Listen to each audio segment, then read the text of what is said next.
Salve, salve, meus queridos amigos, muito bem-vindos ao Mundo Proibido. Há muito tempo nós não fazemos lives, não é mesmo?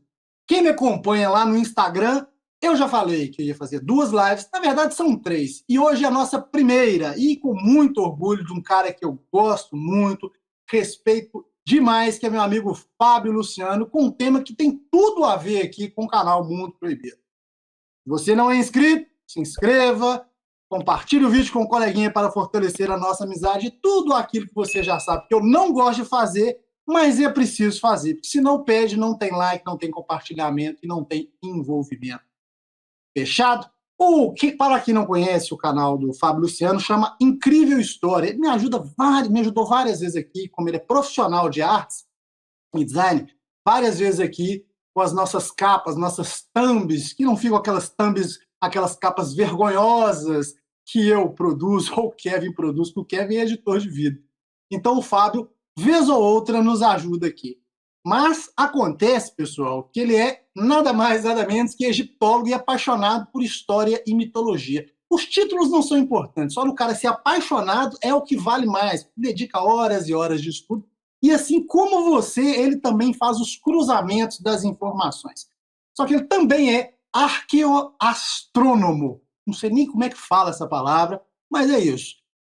Além disso, apaixonado por alquimia, lá da Mesopotâmia e do Egito. Ou seja, ele quase engoliu o Mundo Proibido. Só que, ao contrário de mim, ele teve coragem. Ele lançou o seu livro primeiro. Na verdade, está lançando o seu livro. Eu falei, Fábio, vamos falar um pouquinho do seu livro, porque é muito legal. As suas ideias são muito próximas às nossas aqui do Mundo Proibido, apesar que nós somos tão amplos, né, pessoal? Que a gente aborda tudo e, no final de contas, a gente aborda tudo e mais um pouquinho. O nome do livro chama Memórias da Última Origem.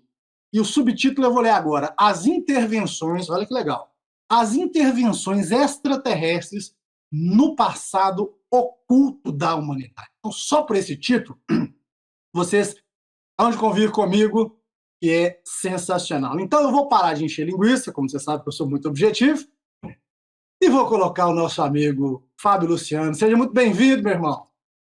Fala, meu irmão. E aí, como que tá? Quanto tempo nós estamos tentando marcar uma live aqui e enfim Nossa, muito. conseguimos. Não é? Já gravei vídeo pro seu canal. Faltou oportunidade, né, Fábio? Você deixei até a barba crescer só para te receber. Olha para você ver.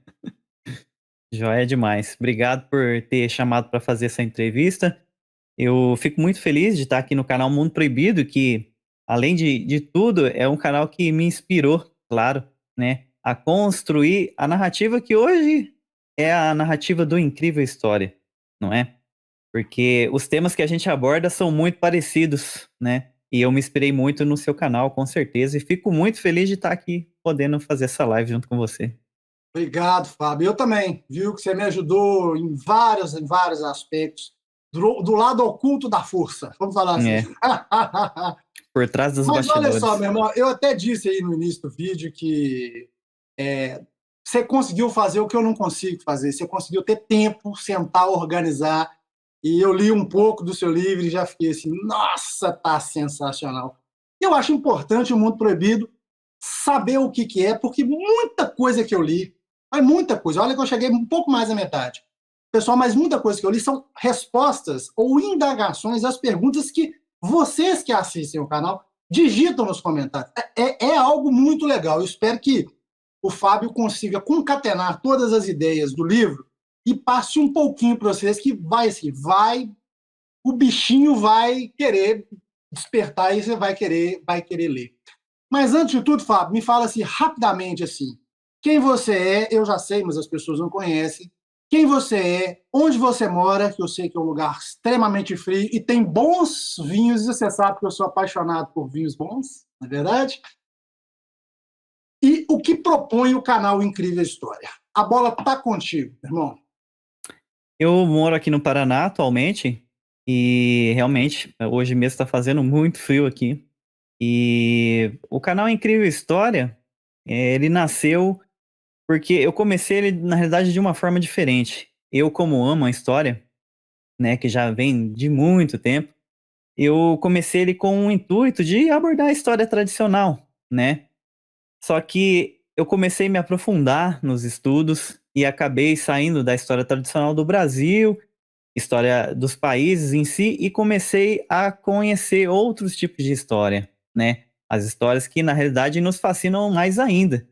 E foi aonde eu cheguei nas histórias da origem da humanidade. É impossível a gente não estudar esse tipo de coisa e não chegar lá na Mesopotâmia, não chegar lá nas histórias dos hindus, estudar mais profundamente o que está escrito na Gênesis bíblica, nos livros da Bíblia, e comecei a indagar essas coisas. E foi assim que se formou hoje o que é o canal Incrível História.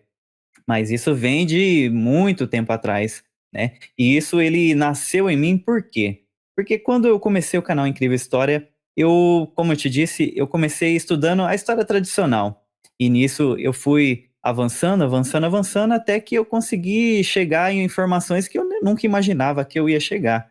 Nem pensava em chegar nesse tipo de informação. E isso eu me apaixonei. Foi por isso que me aprofundei em egiptologia, em arqueoastronomia, história da Mesopotâmia, todas essas regiões que são as regiões que têm a história dos inícios da humanidade. Então foi por isso que eu cheguei neste livro e é por isso que hoje o canal Incrível História tem esse modelo. Maravilha, meu irmão. Vamos para o que interessa, então? Você sabe que eu gosto da polêmica, né? Bora lá. Eu sempre falo assim, o que são extraterrestres, o que não são, anjo, demônio? Não, eu queria que você discorresse. Qual é a principal pergunta que você se fez para começar a escrever seu livro? Eu acho que esse é a grande sacada. E acho, sim, que a galera, é a mesma pergunta que a galera se fez. Eu, quando comecei a escrever o livro, ele nasceu há muito tempo atrás, na realidade, já tinha nascido em mim isso, porque eu comecei a estudar a Bíblia e quando eu era, na época que eu era cristão ainda, eu comecei a estudar mais a Bíblia em si, mais do que as outras pessoas, sabe? Comecei a me aprofundar mesmo.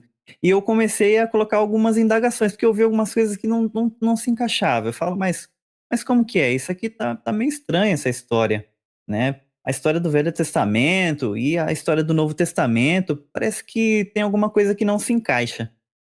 Então, eu comecei a ver algumas contradições. É claro, a gente lê a Bíblia, um livro que a gente sabe, se você quer, já, vamos ser bem direto, né? Um livro que foi extremamente manipulado, várias vezes, várias reedições, e nisso que acontece essas indagações que eu me coloquei na época, já há muito tempo, quando eu comecei a pensar em estudar esse tipo de coisa.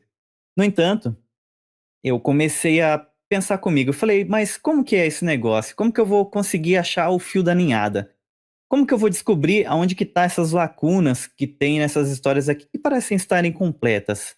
Foi aí que eu comecei a estudar as mitologias da humanidade, as histórias que eram transmitidas por sacerdotes oralmente, histórias que não são comumente reveladas à massa. É E onde mais é que você achou isso, Fábio? Aí a primeira lugar que a gente vai, claro, é na Mesopotâmia. Por quê? Porque na Mesopotâmia como se fosse o início da humanidade. A gente entende hoje, né, a história comum nos mostra que tudo começou na Mesopotâmia. Então eu comecei a estudar a história ali dos seres que vieram de Anuna, ou que a gente conhece como Anunnakis, não é? Ah, entendi. Eu vejo que você também fala dos hindus no seu canal. No seu livro, você cita alguma coisa dos hindus? Eu cito, quando eu falo dos hindus, eu falo sobre que eu faço um cruzamento do que diz a Bíblia. Por exemplo, em Ezequiel, fala que Ezequiel ele voou pelo espaço em uma nave. Muitos entendem aquilo ali como uma visão. Eu não Uhum. entendo porque Ezequiel ele se aprofunda muito, ele dá muitos detalhes daquele episódio que ele teve. Então eu cruzo aquela história de Ezequiel que ele voou pelo Iraque ali com uma nave e um anjo, né? Supostamente anjo que desceu e colocou ele dentro da nave com os Vimanas hindus. E o que eu Hum. falo? Na Bíblia, a teologia costuma dizer que o Espírito de Deus arrebatou Ezequiel, mas na realidade não. Na realidade não. Qual que é a diferença dos hindus para o que a teologia bíblica fala? É que os hindus, eles não têm problema nenhum em falar sobre os Vimanas como máquinas tecnológicas. Já a Uhum. Bíblia, ela mascara um pouco isso. Quando Ezequiel entra naquela experiência de entrar naquela nave, a Bíblia fala que o Espírito de Deus o tomou e o levou, e a teologia fala que é somente uma visão. E é isso que eu contradigo nesse livro e falo que a gente tem que olhar mais para esse lado realmente, que os povos antigos, eles tinham realmente uma tecnologia. E aí é onde eu toco numa parte desse livro sobre os hindus, né, que eu falo sobre os vimanas, que a gente fala sobre alienígenas, esse tipo de coisa. Claro que a gente vai falar sobre essas máquinas que eram tecnológicas no tempo antigo. No caso das visões de Ezequiel,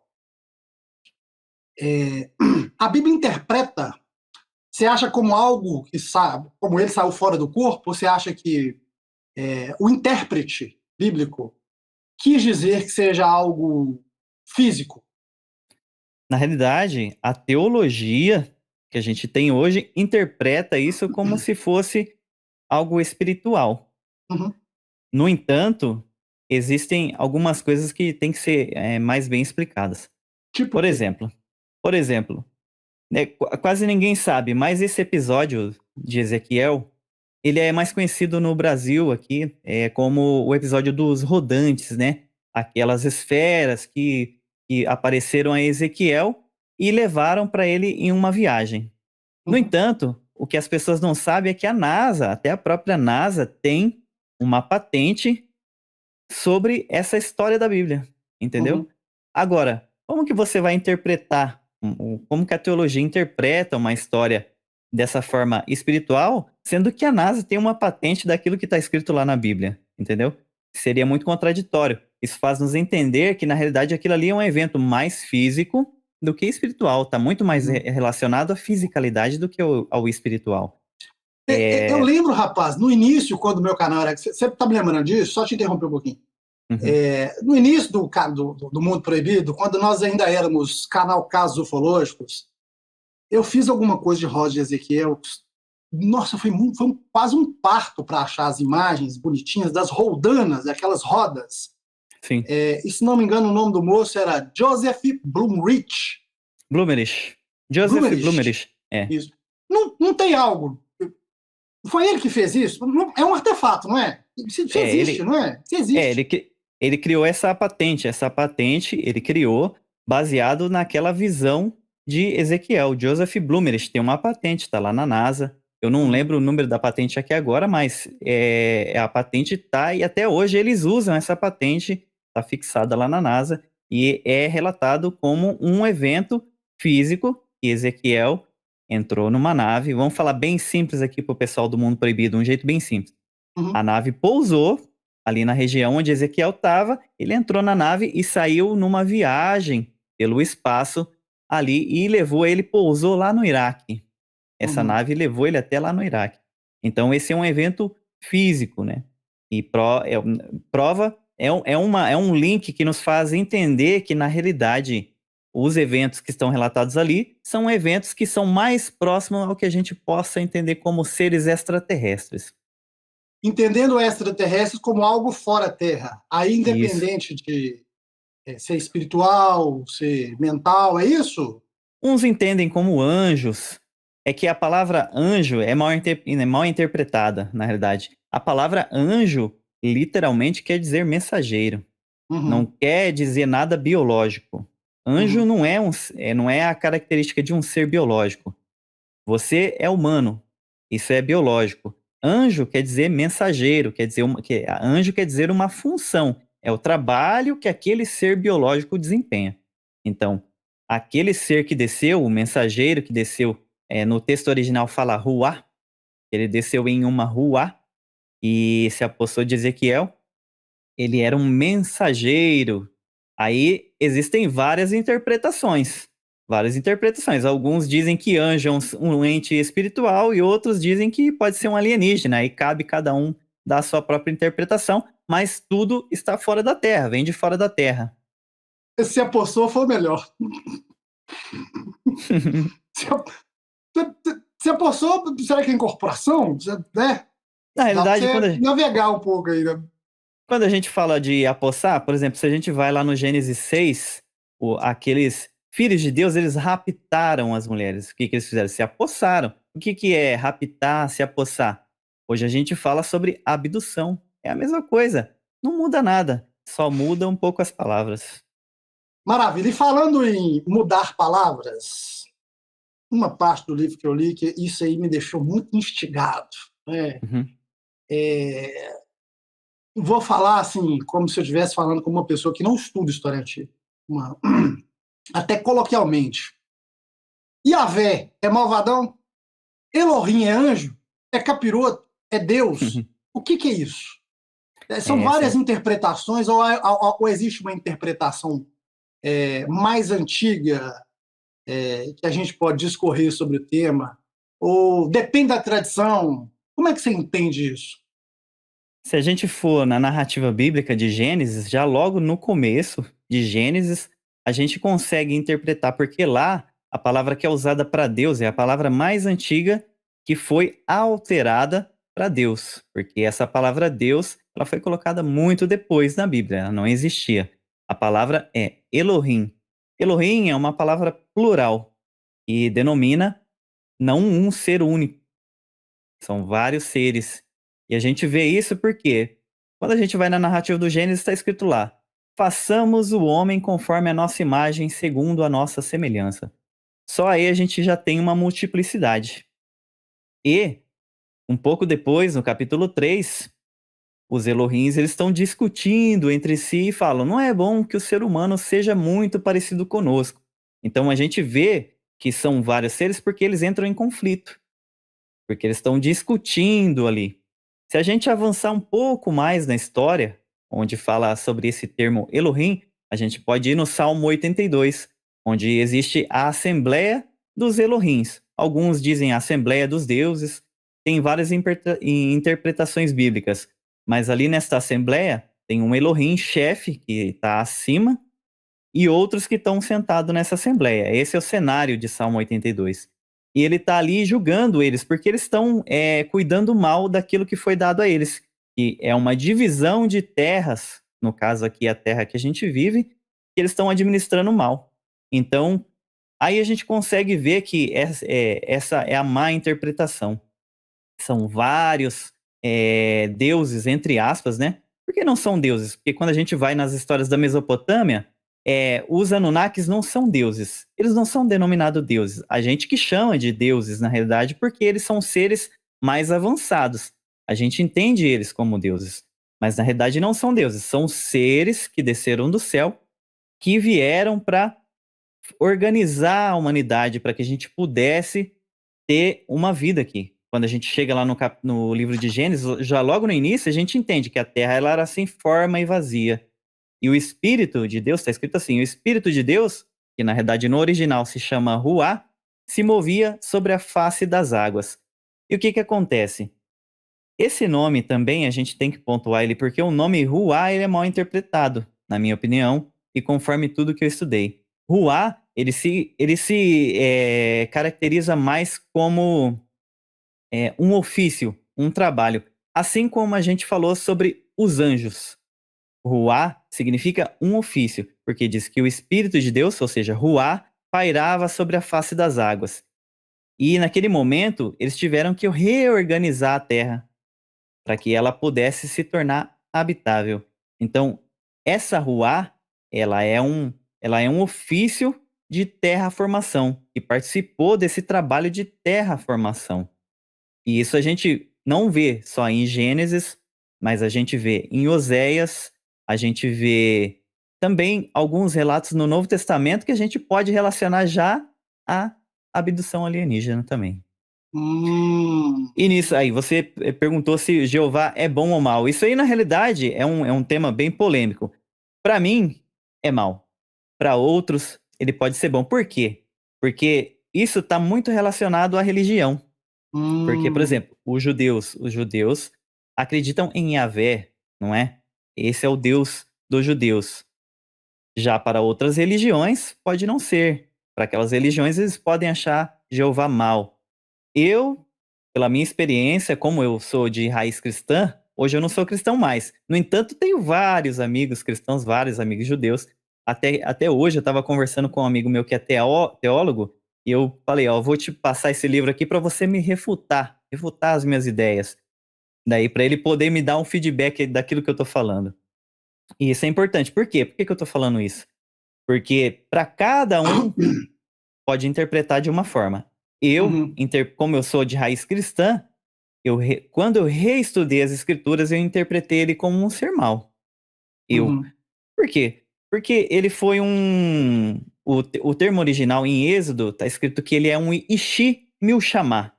Ishi Milshamá no hebraico significa homem de guerra. Então, toda a trajetória do Yahvé do Velho Testamento é uma história de guerra, de conquista.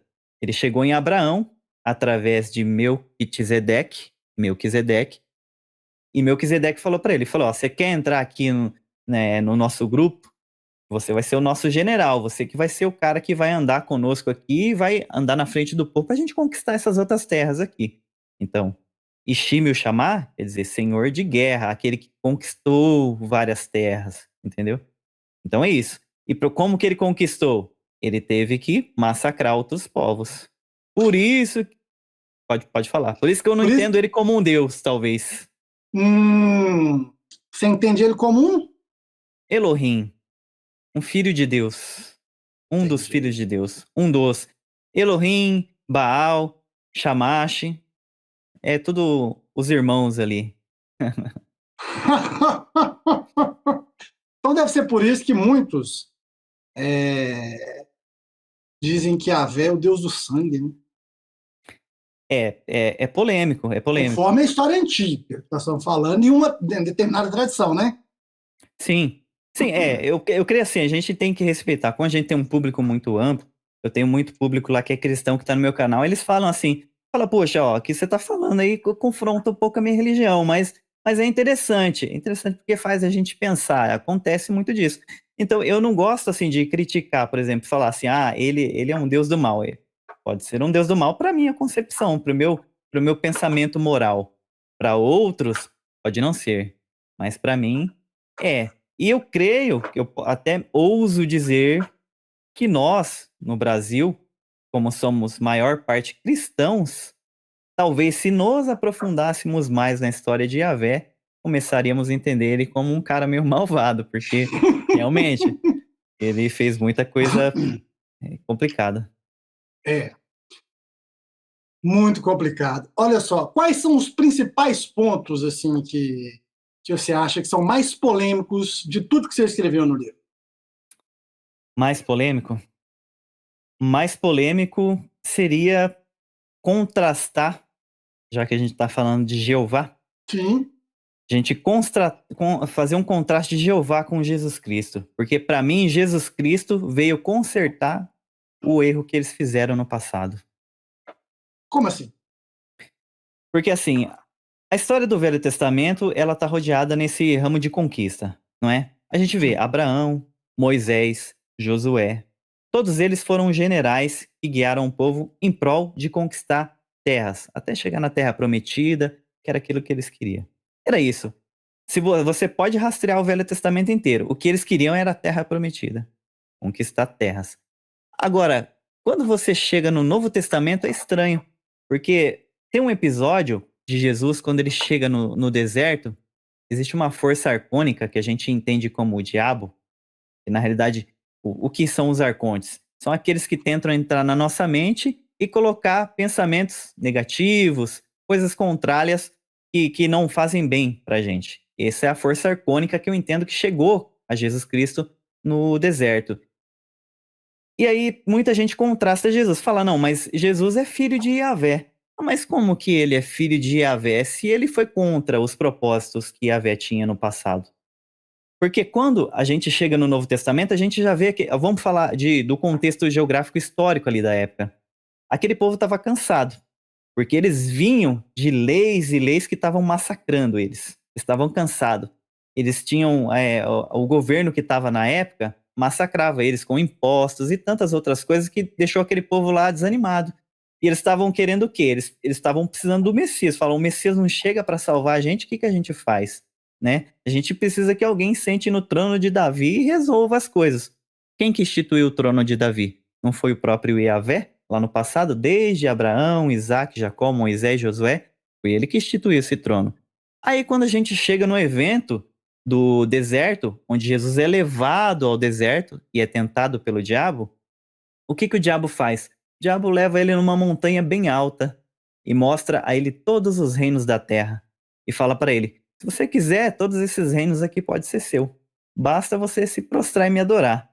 Agora, o que que era o intuito do Yahvé do Velho Testamento? Não era conquistar os reinos? E por que que Jesus negou conquistar esses reinos? Será que ele não está contrariando essa história? Será que ele não veio para trazer outra mensagem? Será que ele não veio para levar a gente para um caminho, ensinar a gente a andar num caminho ainda muito melhor do que essas simples conquistas terrenas? Por isso que eu falo que esse contraste entre Yahvé e Jesus Cristo é muito grande e o mais polêmico. Porque a igreja cristã tende a colocar os dois no mesmo pacote. E eu separo os dois. Para mim, Yahvé tinha um objetivo e Jesus veio e falou assim: quer saber? Eu não quero saber nada do que Yahvé quer. Eu vou passar para esse povo outra mensagem, uma mensagem de vida eterna, que era o que ele falava, entendeu? Para a gente não se prender nas coisas aqui da terra. Agora, se a gente for bem lá no final, quando Jesus Cristo estava próximo de ser muito perseguido, ele fala o seguinte: ele está conversando com aquele que ele chamava de pai, e ele fala assim: ele fala, pai, agora eu estou prestes a voltar a ti, como eu estava antes da criação do mundo. E ele, Que e lindo, né? ele, e ele é, é muito bonito. Que lindo. E o que que é essa mensagem? Jesus Cristo está transmitindo a mensagem que a gente tem que transcender disso aqui. Algo que você fala no teu canal, que eu aprendi no canal Mundo Proibido, que vem lá dos asiáticos, dos hindus, é que eu vou até sair um pouco do tema do livro, mas eu acho que isso é algo que a gente tem que falar. E quando a gente fala sobre aquela roda de Sansara, a gente Oh, fica nesse looping, que a gente vive nessa terra sem propósito nenhum, só conquistas materiais, e a gente fica nesse looping. A gente não consegue evoluir e chegar naquilo que é realmente a nossa origem. Qual que é a nossa origem? E eu acredito que Jesus Cristo veio para fazer isso, para guiar as pessoas para não ficar nesse looping infinito, para elas realmente ter um propósito que nos levasse realmente a um caminho que a gente vivesse numa eternidade junto com ele. É isso que eu acredito particularmente, certo? E é isso que eu acredito que Yahvé não fez. Yahvé, ele era um cara que os propósitos deles era, por mais que ele era considerado um deus, os propósitos deles era muito terreno. Não só ele, mas como Yahvé, tem Elion no Velho Testamento, que eu faço a distinção entre Yahvé e Elion, que Elion significa altíssimo, e para mim está acima de Yahvé, que foi aquele que dividiu as terras para eles administrarem, entendeu? Então isso é bem complexo, mas é por aí. será que seriam os dois arcontes? Pode ser sim. Pode ser que porque essa ideologia dos arcontes, eu acho que eles podem estar até num nível acima, talvez. Até num nível acima. O Altíssimo, Elion, como está acima na hierarquia, é aquele, vamos dizer assim, que faz os arcontes abaixo, não é? Influenciarem a humanidade e caminhar do jeito que eles viveram no Antigo Testamento e também como a gente vive nos dias de hoje, né? Claro. Isso aí é um tema muito profundo, claro que a gente tem que avançar muito nisso. Ô, Fábio, de tudo que você falou, rapaz, mas eu duvido. Olha, eu vou julgar, eu não julgo. Né? A gente sempre julga, mas sem julgar. Julgar no sentido negativo. Mas eu duvido que tenha pessoas que conhecesse algo que não fosse só o Yahvé e o Elohim. E todos esses que você citou até esse momento da conversa, mas eu duvido que isso aí é só realmente quem pega o Velho Testamento, quem vai lá na Torá e os caras É porque, se você muito for diferente. é porque se você for nos originais, é porque assim, qual que foi o grande erro? Qual que foi o grande erro, né, dos maçoretas? Vamos falar aqui tecnicamente. Os maçoretas foram aqueles que reescreveram a Bíblia. Eles pegaram os textos lá e reescreveram. E eles sobreporam o termo Elohim, o termo Elion, o termo El Shaddai e colocaram tudo. Senhor, Deus e Senhor, vamos dizer assim. Ou Yahvé nas Bíblias que são mais literais no nome, né? E o que acontece? Quando você faz isso, a história da Bíblia ela se torna a história de um Deus do começo ao fim. Mas Uhum. na realidade não é. Quando você chega lá nos textos originais, eu até coloquei no livro algumas tiras dos textos originais para as pessoas entenderem que ali não está falando de uma pessoa só. Porque quando fala Elohim, Elohim é uma palavra plural. Está falando de vários seres, várias entidades. Quando fala El, está falando de um, porque El é único. Elohim, Elohim, significa a multiplicidade de El, entendeu? E no mesmo texto você vê, por exemplo, quando Elion estava dividindo as terras, ele separou os Adãs conforme as suas fronteiras, nos Ah, meu textos Deus. originais. Ah, meu Deus. Ele se... Adams. Ah, meu Deus. Adã, os Adãs, né, que seriam a raça adâmica.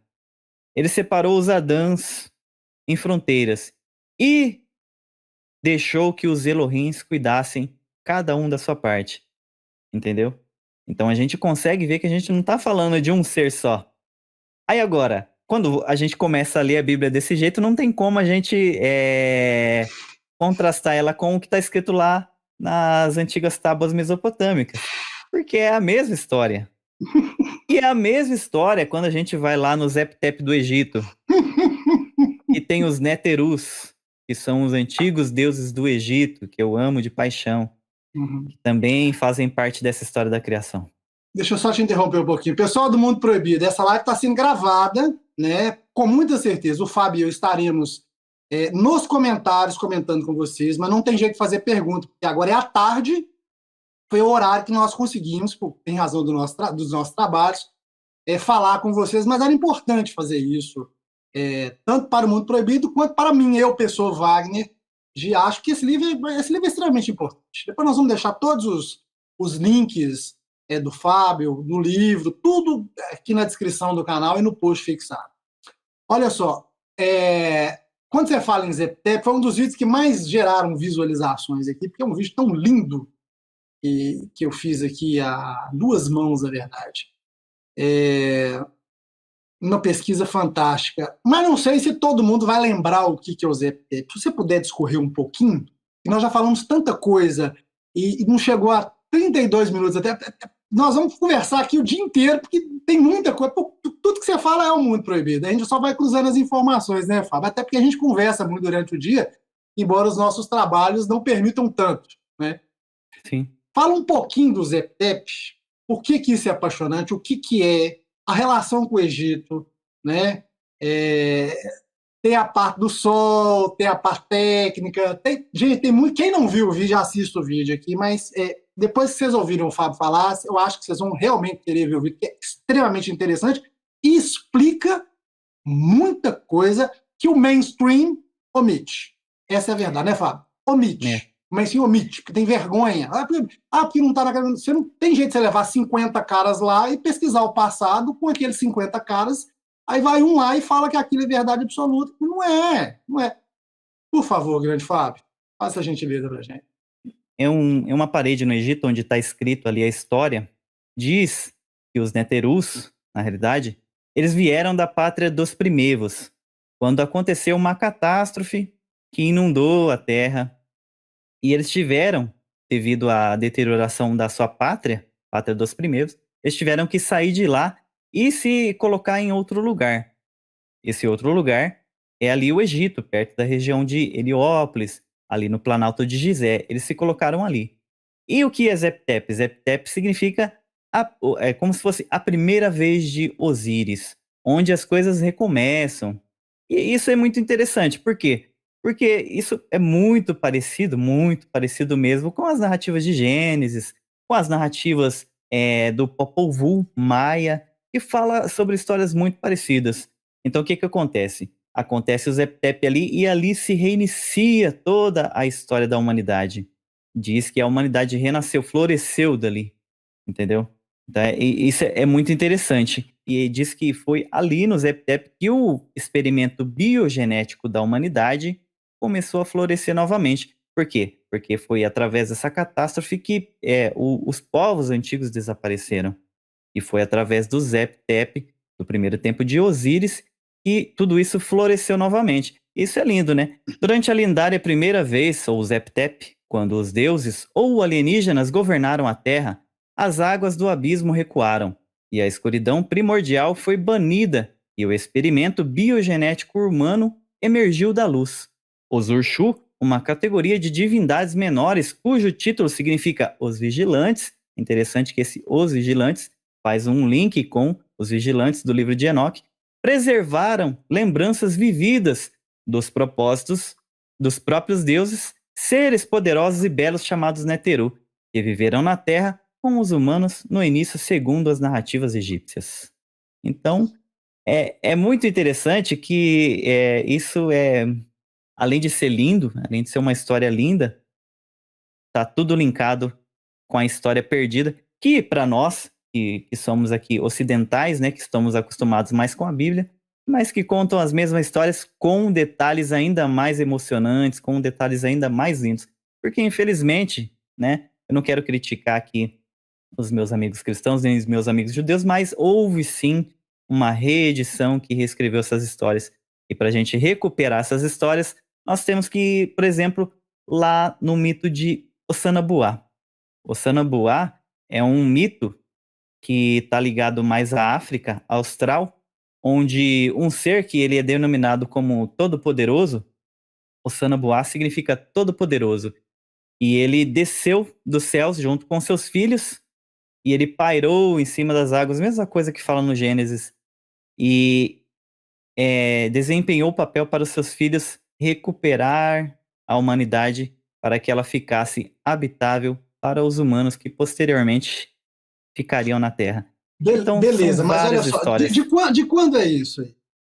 É anterior à Bíblia? Ah, com certeza, com certeza. Só a história dos sacerdotes dessa região de Osana-Buá, só os sacerdotes, ela data de mais de 500 anos antes dos sacerdotes bíblicos, só para você ter uma ideia, dos sacerdotes. Agora você imagina a história oral, que era transmitida pelos sacerdotes, é muito mais antiga, muito mais antiga. Eu costumo falar, eu me considero cristão gnóstico, eu me considero cristão Sim, gnóstico. Entendendo o cristianismo do jeito que eu entendo, não o cristianismo que é propagado, sobretudo hoje em dia, no Brasil. Você sabe das minhas críticas, nem vou entrar nisso, não, que é terrível. Abriu para mim um livro extremamente filosófico que cada vez que você lê, dependendo do seu estado mental, você vai ter uma mensagem diferente. Então, quando você diz, em respeito aos meus amigos cristãos, não sei o quê, Wagner, tem coisas mais legais, outras coisas mais legais, também mais legais, para serem estudadas e até mais emocionantes, a verdade é essa, né? sim. E pouca gente sabe, a gente até tenta, você também tentou fazer isso no seu canal, outros colegas produtores de conteúdo tentam fazer, mas o povo do Ocidente é um povo complicado, nem todos gostam desse tipo de curiosidade, mas quando a gente lê o Mahat Bharata, é algo, você vai falar, você pensa assim, onde é? Oncotou. Quem coçou? É ou não é? Sim. Poxa, a gente tem descrito nos livros antigos hindus, né, a descrição do combustível dos ou das vimanas. Sim. Né? Nós temos Sim, guerras de exatamente. heróis, os grandes heróis do passado, e o mais incrível de tudo, eu li aí essa parte, eu gostei muito quando eu li lá no seu livro, a mesma história contada por algo assim, por diferentes pontos de vista. É o que nós fazemos aqui no Mundo Proibido. Sim. O que você faz lá? E esse livro eu gostei porque você está destrinchando e dando elementos, por exemplo, essa história agora eu não conhecia, eu acho que vai virar vídeo. Né? Vai virar vídeo. De Osana-Buá. A história de Osana-Buá é muito bonita. E tem uma outra que é muito interessante, sabe por quê? Se a gente pegar o livro de Gênesis, quando a gente fala ali sobre Arruá, que estava pairando sobre as águas, é interessante quando você chega nessas outras narrativas. Deixa eu só atrapalhar, que você está travando um pouquinho. Tá Você está perto do travando? molde? Tá, né? Pode Será continuar. que Agora ficou bom. tá Conte a tranquilo? história que nossas vidas são Quando de histórias. a gente vai na narrativa do Gênesis, fala que o Espírito de Deus pairava sobre as águas, ou seja, Ruá. E quando a gente vai numa narrativa filipina do povo Tagalo, que fala sobre Tagalog, na língua original é Tagalog, fala sobre um pássaro que desceu sobre as águas primordiais e ele pairava sobre a água, fazendo vórtices de vento, separando as águas para que as águas se tornassem terra seca. Isso está escrito na narrativa filipina. E agora, isso não é a mesma narrativa do Gênesis? A mesma narrativa, só que de outras culturas. E o que que acontece? Isso é por isso que o pessoal que assiste o nosso canal tem que dar um pouco mais de valor para os vídeos. Por quê? As pessoas, às vezes, elas têm que entender assim, ó, que as narrativas mitológicas, as narrativas ancestrais, elas nos dão, muitas vezes, uma versão poética daquilo que aconteceu. Por quê? Porque para aqueles povos antigos, vamos pensar hoje, se você vê no céu, vamos dizer que você vê no céu um OVNI, uma nave espacial. Agora você imagina aquele povo antigo que não tinha essa ideia de tecnologia que a gente tem hoje, de naves espaciais. Quando eles viam aqueles seres no céu, eles iam falar: nossa, eu vi uma águia gigante descendo do céu e ela terraformou a Terra. Então, por isso que a gente tem que dar valor às mitologias. Muita gente não dá valor. Fala, a mitologia é uma história fantasiosa. Mas na realidade não. Mitologia é um conto poético daquilo que realmente aconteceu. Isso é mitologia na sua raiz. Então, por isso que eu sempre falo, nesse livro eu falo muito, eu até coloquei um capítulo só para isso, para a pessoa entender que mitologia é muito válida e ela serve para a gente entender esses buracos que tem na história, sabe? Essas lacunas que tem na história. Então, por isso que tem que dar valor à mitologia. Quem não dá valor à mitologia, enquanto história antiga, enquanto complemento das histórias, e aí sobre todas as facetas que nós podemos imaginar, inclusive espirituais, e aí nós temos Helena Petrovna Blavatsky, que fez exatamente isso, usou ciência, religião, alquimia, mitologia, história antiga, e misturou tudo, e foi pegando elemento daqui, foi montando um cenário e tentou dar respostas, e deu respostas importantes, inclusive trazendo muita coisa do hermetismo.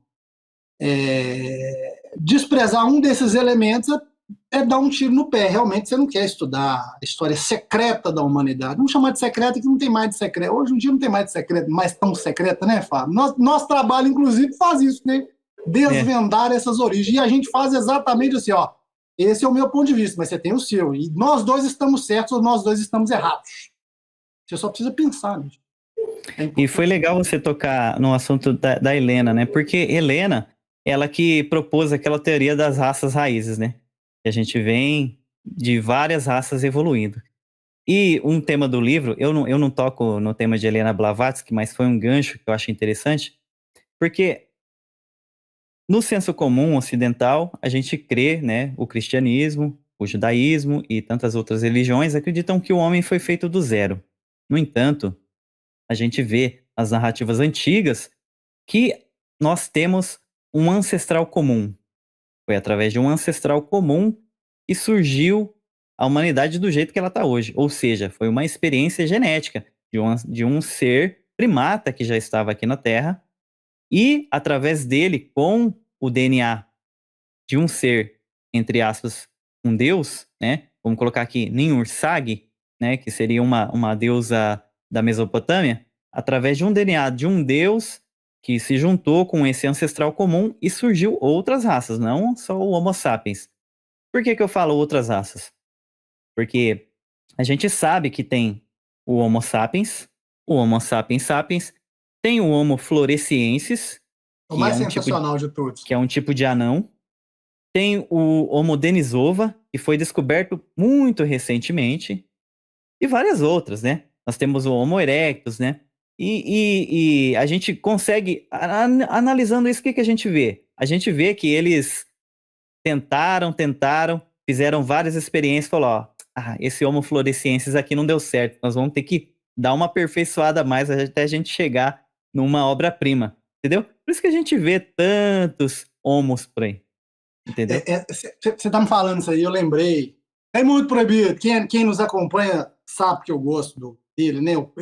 Se não me engano, eu gosto dele, mas eu sempre esqueço o nome dele. Se não me engano, é o Paulo César Frutuoso. Uhum. Ele é médico, cara sensacional. Ele fez alguns vídeos, se não me engano, lá para aquele Juliano Possati, que virou agora espiritualista, um negócio assim. Um moço rapaz bem inteligente. Uhum. E fez um vídeo assim que tocou meu coração. Ele dizia sobre a pesquisa de uma francesa, uma arqueóloga, acho que é arqueóloga francesa, que chamava, não sei se morreu, Ana Dambricot Malassy. Ela estudou crânios de um monte de, vamos chamar de raças. Né? Eu não Sim. gosto do termo raça, mas a gente está falando de Blavatsky, eu vou chamar de raça. Espécies, né? Raças De é a várias evolução da consciência, de espécies. E foi descobrindo ali, muito legal isso, como é que o ser humano ficou inteligente. Cara, é um negócio, não sei se você já viu, Fábio, é um negócio Não de vi ainda. mexer, de tocar o coração de qualquer um, da mudança do esfenoide em razão da alimentação. E aí eu falei com o Kevin assim, cara, eu vou escrever um texto gigante, que nem que eu fico 10 mil anos aqui. Na época, o Maurício estava conosco, também ajudou, sobre a alimentação, quanto a alimentação nos muda. Então, quando a gente pensa em Ninho Sag e toda a história dos Anu, de experiência genética e etc, etc, e depois a alimentação vai mudando, tudo está conectado. Sim, Mas com tudo. certeza. Olha, como é que a gente vai provar que o cara que é vegano, né? Eu atendo muito vegano no restaurante, mas muito, Fábio, é muito vegano mesmo no Sim. restaurante. Até porque é culinária japonesa, né? É, assim, vamos zoar, né? O cocô dos caras não fede, entendeu? A gente Verdade. não come carne. Mas, assim, a pele é diferente, o olhar é diferente, várias coisas. Tô falando só de biologia, né? Sim, E quando a gente pega a história antiga, tem várias facetas, né? Desde da produção de grãos e tudo que a gente come hoje, é muita coisa veneno e tal. Quando a gente pensa que isso tudo vai alterando geneticamente, também é uma experiência genética, sim. né? Sobretudo os agrotóxicos que a gente come. Então, assim, tudo que você está falando, para mim, tem tanto sentido. E fica claro, tem muito proibido, comenta aí embaixo. Estou falando, vocês precisam ler o livro do Fábio, é profundo. E vocês sabem que eu sou uma mala sem alça. Vocês sabem, eu sou uma mala. Quando o trem é bom, né? Quando eu era mineiro, né? Quando o trem é bom, o trem é chique demais. Então tem que ler, porque vai despertar outros caminhos mentais para a gente. Mas de tudo que eu achei mais interessante é que você não fez mais do mesmo no seu livro. Até onde eu li mais da metade. Posso dizer assim, com segurança, 75%. Agora, se você fez uma cagada no final, não vai rolar, não. Eu vou falar mal de você. Não, mas é assim, eu pensei nisso quando eu comecei a escrever esse livro. A gente até conversa, né? A gente pode dar um spoiler pro pessoal. Como a gente cria conteúdo, a gente sempre fala, mas o pessoal tá enjoado esse negócio de Anunnaki, todo mundo já sabe sobre isso. Todo mundo já virou expert em Anunnaki, não é? Por isso que eu quis trazer essas outras narrativas de Ossanabuá, do Tagalog, essas outras narrativas que também são muito lindas. A narrativa do Egito, que anda se perdendo um pouco, né? Uhum. A própria narrativa do Zep Tep, que é muito bonita. Então é isso, eu acho que é importante a gente resgatar isso e fazer o pessoal começar a pensar igual a gente. Porque a gente vive, Wagner, em uma era de transição, não é? Quando Jesus Cristo estava aqui na Terra, ele foi crucificado numa cruz. Você que entende de simbologia sabe, a cruz significa transição, passar, transferir, sair de um lugar se transferir para o outro. E hoje eu vejo que a Terra está passando por um momento de transição, que ela tem que evoluir o raciocínio, evoluir o pensamento, porque senão as pessoas vão ficar a cada vez mais sofrer na vida, sabe? Vamos falar algo aqui mais conceitual agora. Por quê? Porque as coisas estão ficando muito banais. As coisas estão ficando muito banais. E quando a gente vai para a história do passado, a gente vê que, por exemplo, Abraão viveu 170 anos, Noé viveu 900 anos, não é? E o que que é isso? A humanidade foi passando por processos que as coisas foi ficando tão banais que a gente perdeu a nossa origem. Eu falo um pouco disso nesse livro. Por quê? Porque a gente banalizou as coisas, né? A gente tem que andar por esse caminho que a gente opta, assim, por absorver um alimento mais natural, mais saudável, porque senão a humanidade vai se definhar, né? E isso também afeta o raciocínio, o pensamento. Eu sou adepto dos fitoterápicos, até usando aqui um colar de aromaterapia. Esse colar de aromaterapia que eu estou usando, ele faz expandir minha consciência. Óleo de alecrim, por que alecrim? Porque alecrim, ele abre o raciocínio. A gente está conversando numa live aqui, a gente tem que estar com o raciocínio chinino, entendeu? Então, isso aqui também é algo que vem dos antigos. Não é algo que a gente aprendeu agora. Isso está escrito no livro de Enoque. Que aqueles que desceram ensinaram a humanidade a como mexer com as raízes. Isso foi ensinado tudo lá no passado. E por que que a gente não resgata? Porque a gente não dá valor às nossas origens. Cara, você está falando isso, é tão importante, e o pessoal que segue o canal, eu converso com muita gente, quando dá, né? Via Instagram, que é mais fácil, né?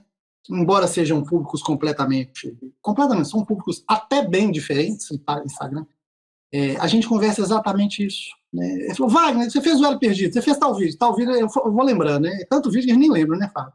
Mas eles vão resgatando a minha memória. E a gente se perdeu, e a gente vem se perdendo, sobretudo agora, recentemente, após a... Eu acho que essa coisa esse fenômeno da pandemia vai mexer demais.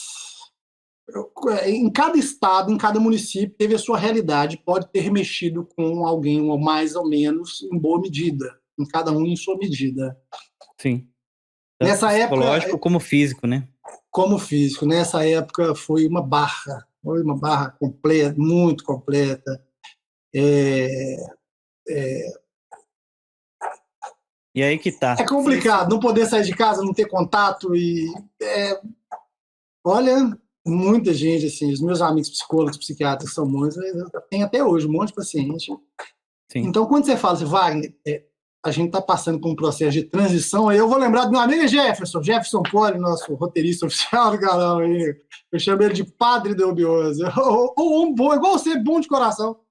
Aliás, Muito gente boa. gente, meus amigos são todos bons de coração, viu? Só eu que sou ruim, né? Capaz mesmo. E a gente vai aprendendo a não trabalhar 25, 26 horas por dia para ganhar dinheiro, porque você não vai ter saúde para você gastar. Que um bom dia, uma boa tarde, uma boa noite vale muito, ou você vai para sua mulher, sua esposa, seu namorado, seu marido, namorido, não sei, olha, você está lindo, você está linda, e a pessoa ganha o dia, e essas pequenas coisas a gente vai construindo, né? Você também tem um pé na roça como eu, né? Você gosta desse tipo de coisa, você sabe o que eu estou falando. São os valores morais que são resgatados lá das avós ou tataravós, e que, na verdade, são lá das antigas tradições. Né? Vão tirar a pata do Egito, que é uma putaria danada, né? Pelo amor de Deus, aquilo ali, todo mundo, né?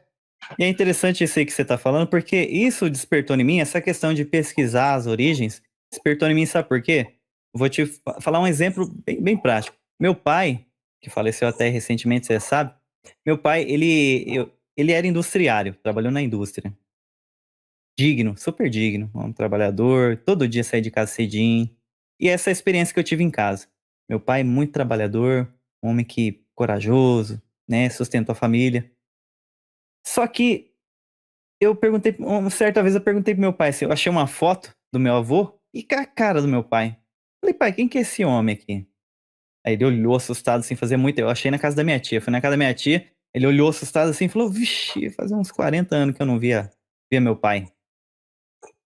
Aí aquilo me despertou. Falei, nossa, mas como que meu avô é parecido com meu pai, né? Vou pesquisar a história do meu avô. E você vê, não é que eu tô desmerecendo o serviço do meu pai. Meu pai trabalhou a vida inteira de industriário. Meu pai é muito inteligente. Mas sustentou a família e tudo. Mas aí eu comecei a pesquisar a história do meu avô e descobri que o meu avô era fazendeiro. Falei, nossa, né? Mas meu avô, dono de fazenda? Mas como que é essa história aí, pai, sabe? Aí eu comecei a pensar, falei, nossa, será que isso aqui tá no sangue da família? Né? Porque quando você não tem quando você não tem um norte mais antigo, você se espelha naquilo que está mais próximo de você. Não que o serviço do meu pai era indigno, mas eu poderia ter sido só uma pessoa que trabalhou na indústria, na fábrica, ali no chão de fábrica. Mas não. A hora que eu olhei pro meu avô, falei, nossa, né, meu avô, ele foi um cara muito bem de vida, né? Interessante. Será que isso não tá no meu sangue, não? Ah, vou dar uma pesquisada, vou partir pro lado do empreendedorismo. E você vê como que as pesquisas das nossas origens mudam a nossa vida. Ah, é. E você sabe, hoje o que eu faço, eu sou um cara super feliz com o que eu faço. Mudou minha vida. Além de poder estudar, transmitir aquilo que eu acho de mais, assim, de gostoso que tem, é estudar e poder transmitir alguma coisa para as pessoas, entendeu? Deixa eu puxar Então, seu saco. O Mundo Proibido, esse é um dos melhores designers do Brasil. Já trabalhou para um monte de empresa grande. E esse rapaz aí, o bicho é violento. Não é porque é meu amigo, é um negócio designer de. Você só tem que ser mais caro. é. Eu Não, já te mas pra falei, você tem eu que faço ser caro. barato. Não, Se eu para mim faço mais não. barato, você é meu irmão. Você é meu irmão. Para mim não. Meu irmão, vamos fazer o seguinte, estamos quase chegando ao final. Muito Proibido, espero que vocês tenham gostado. Eu sei que vocês gostaram, que vocês são inteligentes. E, aliás, vocês são tão inteligentes que vocês já deixaram o like, já compartilharam com um coleguinha para fortalecer a nossa amizade. É isso, Fábio? Isso aí. E, Tem que e deixar o like, continue. senão o vídeo não vai.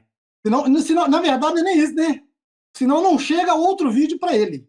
Ah, eu Verdade. gostei, legal. Ah, não, não gostei. Então vai ter que entrar no canal, no nosso canal, para procurar ali, porque é difícil, porque tem 1 bilhão de canais, sobretudo contando um Verdade. monte de mentira, né, Fábio? Não, isso é muita mentira, os caras são criativos a mais. Agora que tem o chat o quê? Chat OpenAI. É OpenAI, inteligência artificial, né? Cria roteiro sozinho. sozinho. E coloca uma voz robotizada. O mundo é isso. Deixa aqui. Pessoal, continue estudando simbologia. Tem a live com o Maurício. Você lembra do Maurício, que era o nosso roteirista? Tem a live com o Jefferson, que nós vamos postar. Tem a live com o Thiago Tiquete, viu? Nesse carnaval, vamos ver quem não saiu, viu? Quem está sem grana para viajar e gastar rios de dinheiro aí fora do país, né, fora? Nós não temos, Verdade. né? De jeito nenhum. Eu, inclusive, eu estou trabalhando direto. E Trabalhando. não deixem de estudar simbologia, porque você sabe que os símbolos incluem palavras, as palavras incluem ideias, as ideias incluem conceitos, e são esses conceitos, os que nós passamos agora, e o Fábio passou para vocês, são os que criam nossa realidade e nosso futuro. Dá até para melhorar essa frase. São os que criam e que co-criam nossa realidade e nosso futuro. Meu irmão, muito prazer em falar com você. Pessoal, Eu que agradeço. quem gostou, se inscreve no canal. Incrível história do meu amigo Fábio Luciano e deixe sua mensagem e diga para as pessoas, na verdade, o seguinte: você tem mais condição de fazer isso do que eu. Por que deve ler o livro? Considerando que as pessoas tenham o nosso perfil. Quem está no mundo proibido tem o nosso perfil, Fábio. Que gosta de estudar, não vai ver a Anitta, não vai. Entendeu? Com todo respeito, né? Eu creio assim que para a gente conseguir traçar um projeto para o futuro, nós temos que entender o nosso passado. Porque quando a gente não entende o nosso passado, a gente caminha cego. É o que eu acabei de dizer nessa história aqui. A gente consegue trilhar um caminho muito melhor, consegue entender melhor as coisas. Então, tudo que foi criado desde lá o início reflete no que está hoje. A gente pode ver que as notícias tendem a isso. A humanidade está evoluindo. E se a gente não compreender as coisas que ocorreram no passado, as coisas vão acontecer no futuro e a gente nem vai perceber. Então, é muito importante que a gente estude, que a gente leia. E é isso que eu propus nesse livro. Trazer histórias diferentes, narrativas que vão fazer links com as narrativas da Bíblia e fazer a gente entender qual é a real origem da humanidade, que na realidade ela veio de várias intervenções durante a história e também está tendo intervenções até hoje. A gente vê isso, é só a gente abrir os olhos para o que foi no passado e a gente vai enxergar o que é agora no futuro. Maravilha. E como é que. Gente, eu converso com o Fábio, eu fico só puxando seu saco, tá vendo? Oh, meu Deus, seu povo vai que você puxa saco, mas esse rapaz é tão humilde que ele me envergonha. Só pra você ter uma ideia. Ele é tão humilde que ele consegue me envergonhar. Eu vou então. fala. Ele é tão humilde que ele me envergonha. Mas olha só, mas agora não seja humilde, não. Seja respire fundo. Como é que faz para a gente ter acesso ao seu livro? Eu fiz o upload dele, ele tá no Qify. Aí dá para deixar o link nos comentários, no comentário fixado aqui. Mas é bem facinho, só clicar no link, vai estar lá no Qify, você coloca os seus dados ali. Ele tem um valor muito barato, está por R$19,90. É uma pesquisa assim muito profunda. Olha, eu pesquiso essas coisas desde 2009. Desde 2009. Eu trouxe no livro o que tem de melhor das minhas pesquisas. Então, é isso. Bem facinho. Eu acho que é um preço super acessível e vale muito a pena. Só clicar no link ali, colocar seus dados e tá na tua mão uma pesquisa muito aprofundada que eu não tenho dúvida nenhuma que você vai conseguir usufruir de coisas muito boas e vai despertar muito nesse livro. Nossa, consciência crística para alguns meus amigos. Wagner, por que você não fala em consciência crística? Eu tô falando. Mas o Buda tá aqui atrás, ó, os 3 budinhos ali, ó. Ali, ó, os Buda ali, ó, o outro Buda ali. Aqui tem roda de Sansara, aqui tem tudo, tem Jesus, tem tudo que você possa imaginar. Pessoal, o link vai estar na descrição do canal. Vocês sabem que eu não digo porcaria. Eu perco dinheiro e não digo porcaria. Esse nem dinheiro eu tô ganhando. É amizade mesmo. É coisa boa mesmo. Viu? Vou deixar aqui na descrição do canal, no post fixado. Espero que vocês tenham gostado na verdade, foi um bate-papo.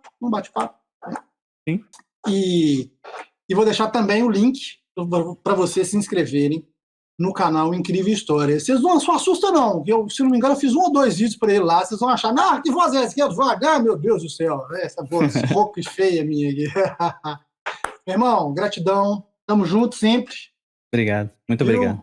Tamo que junto. O grande arquiteto do universo te abençoe sempre e continue a permitir que você seja essa pessoa maravilhosa, humilde, que até envergonha a gente, que cuida da esposa, cuida da mãe, e cuida de toda a família como poucas pessoas.